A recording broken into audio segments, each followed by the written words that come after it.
третото заклинување во местото викано Сад над гробиштата.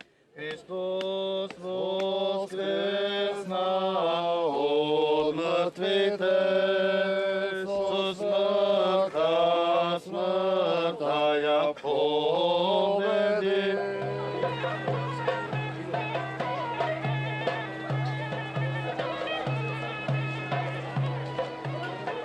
Молитва во чест на бунава со света вода. Христос воскресна од мртвите, со смртта ја победи, и на тие во гробовите живот им даде.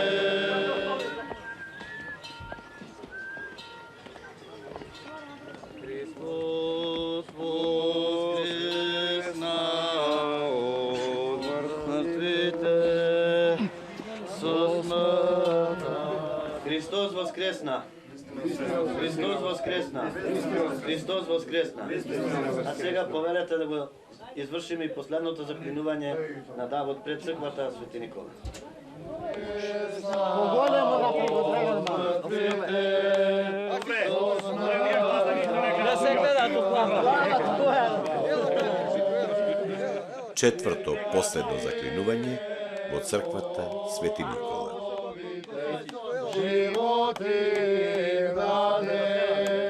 Христос воскресна од мртвите, со смртта ја победи, на тие во гробовите живот им даде.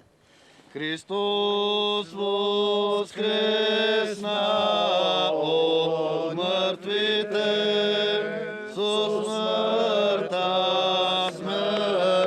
ја победи, и на тие во гробовите живот им даде.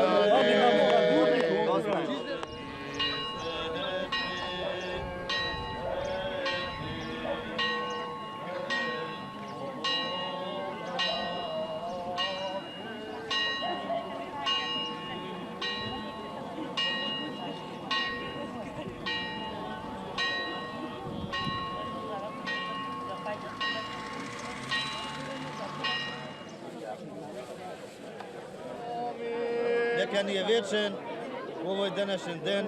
Христос воскресе. Повелете за руче. Години кај?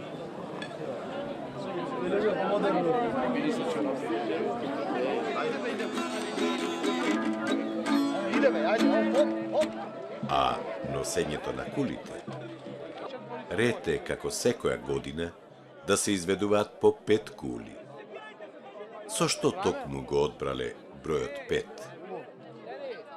Бројот 5 го одбрале затоа што македонскиот народ цели 5 векови бил под турско робство. Затоа тие на овој ден, кого го откупиле со злато, го востановиле обичајот носење на кули. Долниот ред луѓе ги символизира турците османлии, а горниот ред ги символизира православните христијани, на кои единствена цел и единствена надеж во нивните мисли им било дека еден ден ќе му згазат на главата на непријателот. Ќе се ослободат од тоа робство и ќе дочекаат да светне сонцето на слободата на нашиот народ. И навистина, тие се ослободиле и го продолжиле овој обичај, оваа традиција до денешен ден. Треба да бидеме горди што нашите предци со нивната храброст ја сочувале својата вера и нација.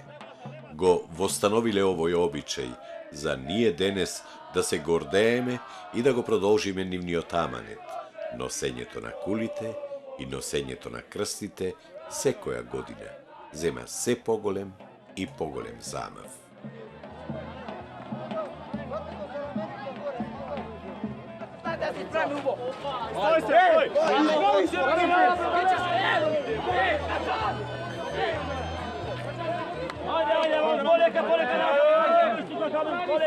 poleka.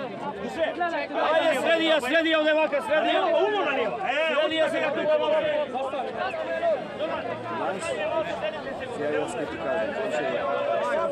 Mazajte za to! Profesore,